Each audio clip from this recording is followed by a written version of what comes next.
So இந்த video நான் என்ன ஷேர் பண்ண போறேன்னா, பிஃபோர் பேங்கிங் நான் என்னலாம் பண்ணிட்டு இருந்தேன், என்ன எக்ஸாம்ஸ்லாம் பண்ணியிருந்தேன். நான் எதுக்காக பேங்கிங் இண்டஸ்ட்ரி வந்தேன், பேங்கிங் இண்டஸ்ட்ரி ஏன் இவ்வளோ புடிச்சிருக்குன்ற விஷயத்த நான் ஷேர் பண்ண போறேன். ஸோ நான் எல்லாரும் மாரியும் பேசிக்கலி நெறைய பேர் மாரி நான் இன்ஜினியரிங் கிராஜுவேட் தான். பிஇ மெக்கானிக்கல் இன்ஜினியரிங் முடிச்சிருந்தேன். 2021ல பாஸ் அவுட் ஆயிருந்தேன். ஸோ முடிச்சோனே எனக்கு யுபிஎஸ்சி தான் பிரைம் ஃபோக்கஸா இருந்துச்சு. நான் ரொம்ப சின்சியரா படிச்சு அட்டெம்ப்ட்ஸ் குடுத்திருந்தேன். யுபிஎஸ்சி கிட்டத்தட்ட ஒரு 3 அட்டெம்ப்ட்ஸ் குடுத்திருந்தேன். என்னால கிளியர் பண்ண முடியல.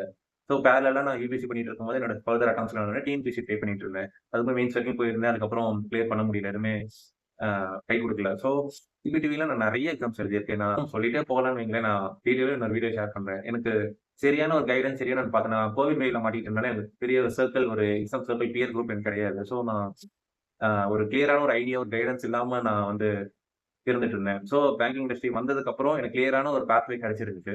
ஓகே நெறைய எக்ஸாம்ஸ் இருக்கு. பேங்கிங் என்ற எக்ஸாமோட பியூட்டி என்னன்னா, ஒரு எக்ஸாம் இல்லன்னா இன்னொரு எக்ஸாம் ஃபர்தரா வந்துகிட்டே இருக்கும். ஸோ ஒரு எக்ஸாம்ல விட்டாலும் நீ அதே போர்ஷன்ஸ், அதே சிலபஸ் அப்படியே இன்னொரு எக்ஸாம்ஸ்ல நீங்க ரெப்ளிகேட் ஆகும். ஸோ நீங்க கிளியர் பண்றதுக்கு நெறைய வாய்ப்பு இருக்கு.